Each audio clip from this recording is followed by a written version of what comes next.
Bonjour, bonjour. Comment vas-tu aujourd'hui? Est-ce que tu as pris pour une fois, enfin je sais pas si tu as pris ça les autres fois, est-ce que tu as pris ton chocolat chaud, ta fameuse boisson réconfortante, donc soit du café, une tisane, une verveine, bon pas de l'alcool on va éviter, hein, du chocolat chaud, peu importe, mets-toi bien, aujourd'hui on va faire un tag.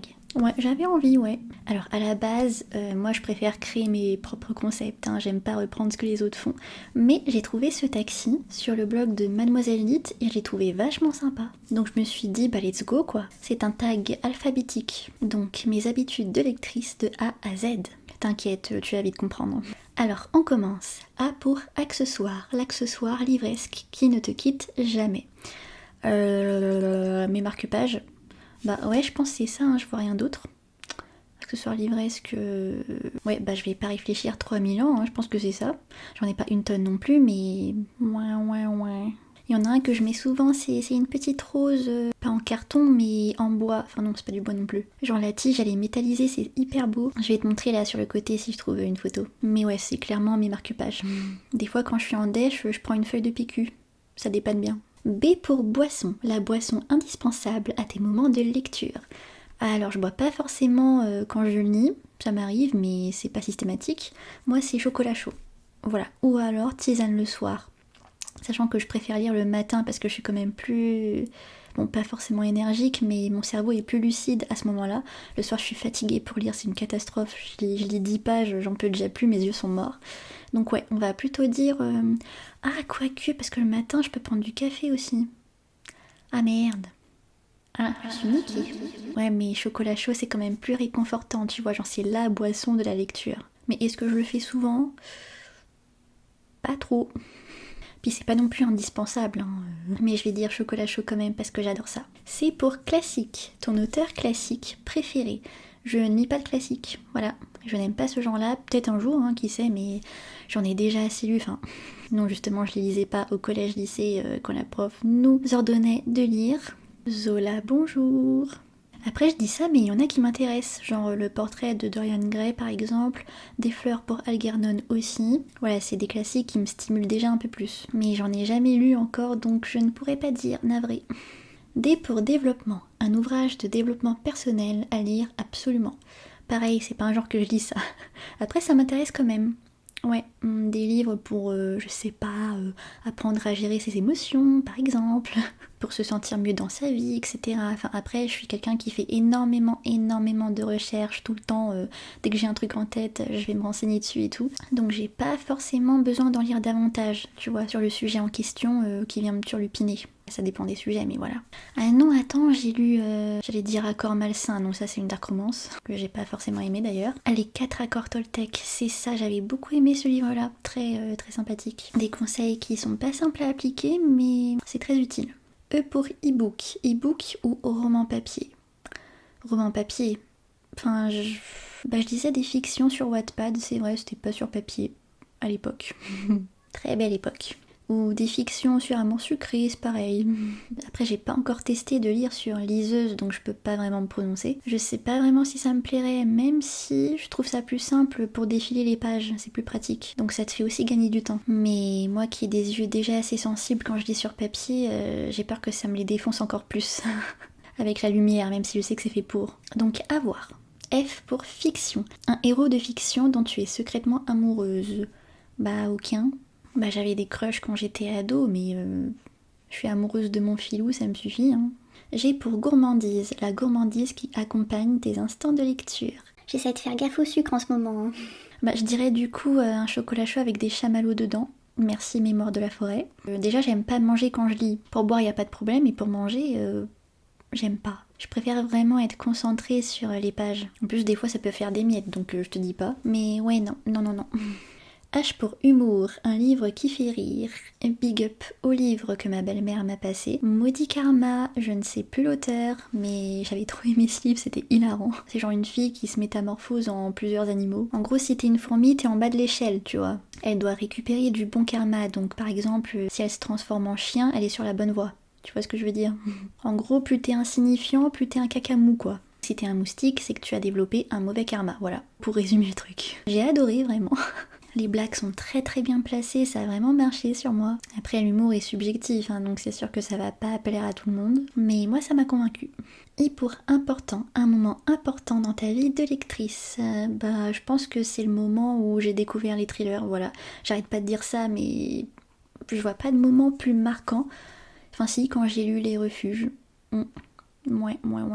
Parce que c'est vraiment le livre qui m'a complètement bouleversée. Ouais, je pencherais plutôt sur ça parce que aucun livre ne m'a procuré cet effet-là. Bon, le risque après, c'est de ne pas trouver les prochaines lectures fades. Mais ouais, non, il était génial ce livre, hein, en termes de plot twist. Tu peux pas faire mieux, tout simplement. J pour jeunesse. Ah, ça me plaît. Le livre jeunesse que tu recommandes sans cesse. Nevermore.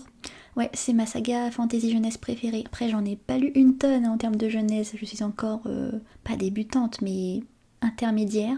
Mais pour l'instant, c'est vraiment la meilleure que j'ai lue. Le tome 1, le tome 2 était génialissime. J'ai mis 20 sur 20. Enfin, j'en ai déjà parlé de toute façon. Même si j'ai pas aimé le tome 3, les 2 premiers tomes m'ont déjà procuré une sensation exceptionnelle. Et ça suffit pour que je puisse dire que c'est ma saga favorite de jeunesse. Lee Nevermore, c'est génial. K pour King, le roman de Stephen King que tu as préféré. Cimetière, voilà, c'est mon préféré. Alors j'ai pas eu peur, il y en a beaucoup qui ont été terrifiés, moi non. C'est très très rare que j'ai peur d'un livre, je crois que ça m'est jamais arrivé. Mais ouais non, cette histoire, l'une des meilleures qu'il ait jamais créées. Après je suis pas ultra fan de Stephen King, sachant qu'il est quand même connu pour ses longueurs, voilà, faut s'accrocher. J'ai pas trouvé qu'il y avait spécialement de longueur dans Cimetière, ou c'est des longueurs qui sont nécessaires, tu vois. Tout le délire autour du chat là, oh là là, c'était génial. C'est mon préféré avec Marche ou Crève, voilà, mais j'ai quand même préféré celui-là. L pour long. Le roman le plus long que tu aies jamais lu. Il me semble que c'était La boîte à magie que je t'ai déjà présenté dans une ancienne vidéo, de Camilla Läckberg et je ne sais plus l'autre auteur, ils l'ont écrit à deux. Un roman suédois, un Babel noir d'ailleurs. Exceptionnel. Je l'avais pris en librairie grâce à sa couverture, j'avais lu aucun avis dessus. Ça a été un énorme coup de cœur. Il est hyper long, voilà, c'est une énorme pavasse, mais qu'est-ce qu'il est ouf. Tu vois pas le temps passer quand tu le lis, l'histoire est super originale, t'as envie de bouffer le bouquin en fait comme un ogre. Vraiment, n'aie pas peur des livres qui sont longs, parce que tu peux passer à côté de sacrées pépites. M comme meilleur, la meilleure adaptation cinématographique d'un livre. Alors là... Je ne saurais dire. Parce qu'en général, les livres sont mieux que les films. Ça va pas être original du tout, mais c'est le seul qui me vient, c'est Harry Potter, voilà. Quoique, je dis ça, mais j'ai vachement préféré les livres. Mais les films restent quand même hyper fidèles à l'œuvre. Ça, c'est sûr. Je suis pas non plus une grande fan de cette saga, j'ai pas grandi avec. Mais je comprends que ça plaise de ouf, hein. La preuve, ça a marqué beaucoup de gens. Donc ouais, Harry Potter. N comme nombre, le nombre de bibliothèques que tu possèdes. J'ai juste une étagère. C'est déjà très bien quand même. Bah tiens, je vais te la montrer en photo là. Comme ça, tu vois à quoi elle ressemble. Elle est magnifique, décorée avec des petites peluches et tout, des petits objets mignons. C'est mon copain qui l'avait créé pour moi. Voilà, j'avais trouvé ça trop chou. J'ai pas lu assez de livres encore pour avoir une énorme bibliothèque avec le petit escalier là. Non, une échelle plutôt. Celle que j'aime me convient très très bien. Bon, j'ai peur un jour de plus avoir de place, mais on n'en est pas encore là. Faut que je gagne des XP encore en lecture. O pour OVNI, un livre que tu qualifierais d'ovni littéraire. OVNI dans quel sens? Inattendu peut-être? J'ai encore envie de dire Les Refuges. J'ai que ce livre à la bouche, mais en même temps... je sais pas... Après, si c'est OVNI en mode what the fuck, je dirais Oniria de Patrick Sénécal. C'est l'horreur fantastique hyper perchée, faut aimer. À part lui, je vois pas. Ouais, je vais dire Oniria, c'est bien. Un petit labyrinthe de trucs trash et glauques. P pour préféré, ton endroit préféré pour lire. J'aime bien lire à ma fenêtre qui est juste devant moi, parce que je peux poser mes fesses juste à côté et comme ça j'ai le paysage devant moi en même temps que je lis, c'est assez sympa. Sinon mon endroit habituel, c'est dans ma chambre, sur ma chaise, avec ma lumière de luminothérapie pour éclairer les pages. Je suis tranquille sur mon bureau et voilà, ça me va. J'ai pas spécialement d'endroit préféré. En fait, je lis un peu où je peux quoi. Après j'évite de lire dans le lit parce que ça me déconcentre assez vite vu que ça me fatigue, donc assis c'est mieux. Q pour quatrième, la quatrième de couverture qui t'a convaincu d'acheter le livre. Je ne pourrais pas répondre puisque, encore une fois, je ne lis pas les résumés avant d'acheter un livre. En général, j'en entends parler, j'en entends beaucoup de bien ou je regarde les avis et tout. Et si tout le monde dit qu'il est ouf, je l'achète. Voilà, je fonctionne comme ça. Quoique, dernièrement, j'ai bien craqué pour des couvertures. En ne sachant absolument que dalle du livre. Hein. Mais je fonctionne quand même aux avis, j'avoue. R pour regret, un regret de lecteur. Bon, ça sert à rien d'avoir des regrets. tête de pas m'être mise au livre plus tôt, mais non, même pas. Parce que si j'avais pas lu à l'époque, c'est que c'était pas le moment, tout simplement. Déjà, en termes généraux, j'ai pas de regrets dans la vie, donc encore moins pour les livres. Ouais, non, je vois pas. S pour saga. Une saga commencée, mais jamais terminée. J'ai jamais abandonné une saga encore. C'est juste que j'ai pas le temps de continuer celle que je lis actuellement, mais je compte toutes les poursuivre, donc ça compte pas. Je vais transformer un peu la question. Je dirais une saga dont j'ai peur de lire les tomes suivants. Eragon, parce que apparemment le tome 2 est hyper lent.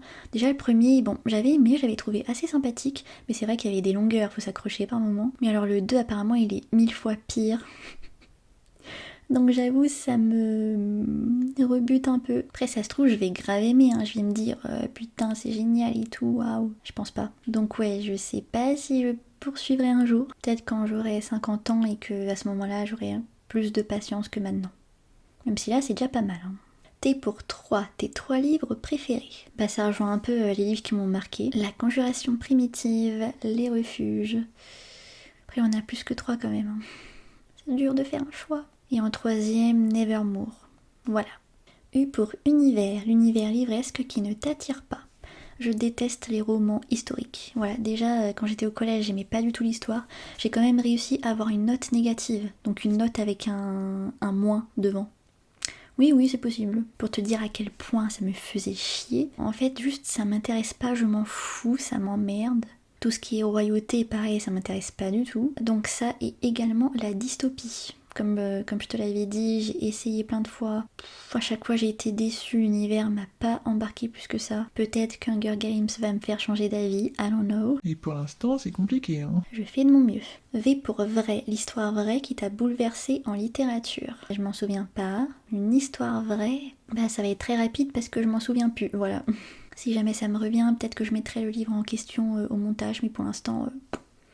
W pour WC, le livre à lire aux toilettes. Alors je lis jamais aux chiottes, j'avoue. Sauf une fois, où le livre était tellement prenant que juste je pouvais pas le lâcher, donc je l'ai emmené au trône. C'était très agréable. Il s'agit de Noir de Caroline Carton, un livre qui m'a assez surprise de par sa construction, je dirais. J'avais trop envie de savoir ce qui allait se passer. C'est un mec qui un jour va à Emmaüs parce que voilà, c'est son loisir, il aime bien ça. Il trouve un tissu un peu chelou, noir profond, tu vois, genre il se sent envoûté par ça. Et puis il revient et le jour d'après il emmène le tissu avec lui et puis il va se passer des choses. C'est pas un truc hanté, hein, rien à voir. Mais ouais, j'avais vraiment adoré. Pour que j'aille faire caca avec un livre, c'est qu'il est vraiment addictif. Fais-moi confiance. X pour XXL, le livre format XXL de ta bibliothèque. Toujours la boîte à magie, hein. C'est le livre le plus gros que j'ai, donc celui-là. Donc je réfléchis si on n'a pas un autre. Ouais, depuis tout à l'heure ça me gratte le dos.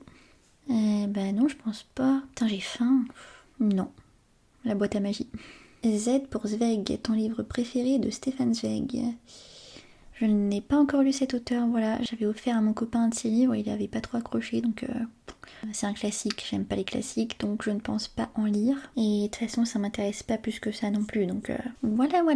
Et on a terminé, j'ai trop aimé, c'était vachement rigolo. Comme ça te permet d'en savoir un peu plus sur mes habitudes, éventuellement. Dis-moi, quelles sont les tiennes? N'hésite pas à répondre en commentaire au tag si tu le souhaites. C'est un petit peu long, mais écoute, si t'as de la patience, pourquoi pas.